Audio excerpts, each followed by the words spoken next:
It is not men who are to blame for hookup culture. It is like top 5% most attractive men who are to blame for hookup culture, and all women that participate in hookup culture. Yeah, that's what I'm saying. Like, I think men control hookup culture. Men control. I mean, I don't think so, because I think the desire to sleep with multiple women has been around since men have been on this planet. But it wasn't really possible until there was a loosening of, let's say, social mores about that. And even if that desire has been constant for thousands of years, why haven't there been hookup culture for thousands of years? Like, what's changed in recent times?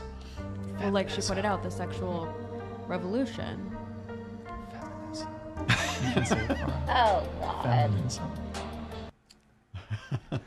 First thing I noticed was an Asian girl in the background. I don't know what the hell she's doing. She's I don't know if she's at every She's episode. translating. She's visual interest. That's all. Real quick, so work. if you want to blame, so obviously hookup culture requires two people. If you want to blame people, you can. But I will tell you that it is not men who are to blame for hookup culture. It is like top 5% most attractive men who are to blame for hookup culture, and all women that participate in hookup culture. Hookup culture. Okay, so What that's is interesting. the oldest profession?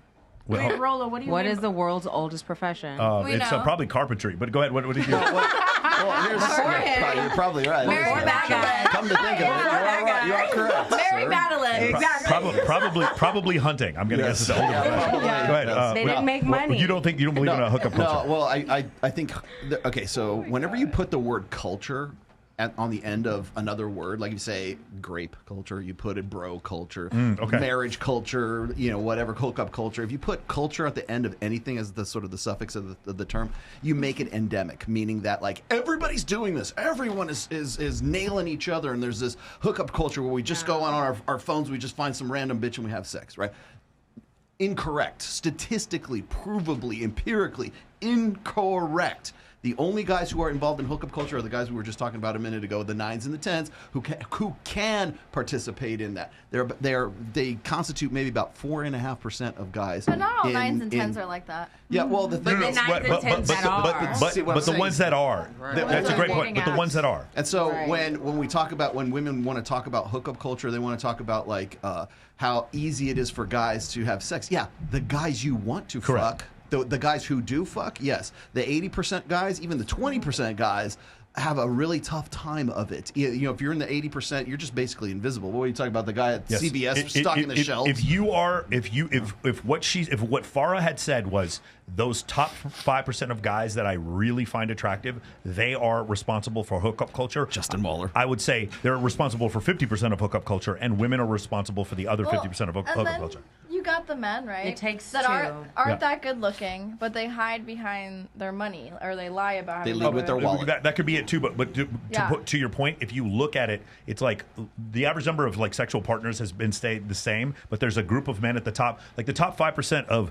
men who had previously, like 10 years ago, had like 35 sexual partners in the top 5%, and now it's up to 60. So like, wow. So what I'm saying is we're all saying the same, but there's a group of men at the top who's having more sex. What does that mean? It means that, and then you go look, there's a group of men at the bottom who are having no sex, and a group of men at the top who are having 60 sexual partners, but women are having the same amount of sex. What does that mean? It means that what's happened is because women have access to these higher status men, then they're getting it. So hookup culture is a small group of men and a larger group of women hooking up with each other. When she blames men, she can't blame men. She can blame a top group of men. This is another thing, pretty controversial statement. I believe there is a patriarchy, but if there is a patriarchy, do you know who the patriarchy benefits the least? Low status men. The victims of a patriarchy are low status men are the ones working for minimum wage. They're the ones out there fucking fighting fires. They're the ones out there like firefighters are hot. Take that back. For sure. But what I'm saying is the people that are abused in a patriarchy, the people that are abused the most are low status men. It's actually not women. It would be that case. So anyway, going back to what we were saying before. Sorry, you were saying what was this thing? Oh, I lost my train of thought here. What were we talking about? Hookup culture. Yeah, the thing with hookup culture. It's not a thing. It's really not. I think that's a culture amongst the people that are in it. Like, if you're not on a dating app, if you're not looking, if you're not seeking a man, there are women, I feel like, that don't seek partners. Like, I didn't look for my husband. Yeah, but some women He do. just So came. the sociosexual group of men and women do look to have sex. And then that's not the culture. That's just that little bubble or world that they're living See, that's in. what I feel like too, because I've never been dating. I feel like this and that. Like when I moved to Vegas, I didn't even want to date anyone, let alone like be with anyone. And I got kind of so like I feel like when you're not looking, you. I understand how you feel anecdotally, but like consider Cardi B bragging about drugging men and then fucking like stealing their money, and how none of that is chastised. But in the 1950s, all of this would be. The point is, there's a much less stigmatized for women having a high body count, sleeping with multiple men. It's the norm. Yes. So in that, now women are more available to have sex with more men, but it is a small group of men that they're having sex with. And so in their ergo hookup culture, that's where it comes from. Does that make sense? Yes. And that's who she's complaining about. That's who Farah is complaining about. She's complaining about the men that she noticed. Often, the bottom, there's a really funny video. I got to find it where this guy's asking this girl, it's like, let's look at different guys that you would find attractive. What about that guy over there? And she goes, where? What guy? He goes, the dude standing right there. She goes, behind the mailman? She's like, no, the fucking mailman. And she didn't see him. So often we'll go through the That's drive-through. not nice. We'll go through the drive-through. That's so rude. Try this with your female friends. Go through the drive-through at some place, and then afterwards ask them to remember, what did the guy who gave you your food look like? And they won't remember.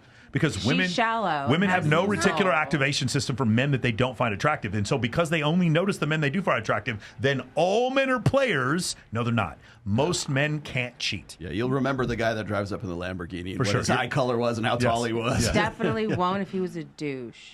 If Well, he it's was like a they do those douche. YouTube. I But you know will not what? But you know remember what? him. You remember he's a douche. Yeah. No, I won't. I won't remember anything Yeah, but a lot about of guys him. will hide behind their money. Like my Lord Falquad, my ex, Lord Falquad. That's what all my friends call him Lord Falquad. I think you come on here just to talk shit He about was him. like literally like 5'5", which is really short for a guy. Like That's not the best looking guy. Had the shittiest attitude, baddest attitude. But because like You can swear now. he like literally hid behind his money. Like he would tell me like every time I was like upset at something, he'd be like, "Let me just buy you a purse. Let me do this." And after that, like I was like, you know what? I'm sick of that stuff. I'm sick of like, oh, let me buy you a purse. Let me do that. I'd rather have a guy that values me. And now I'm with someone that values me more.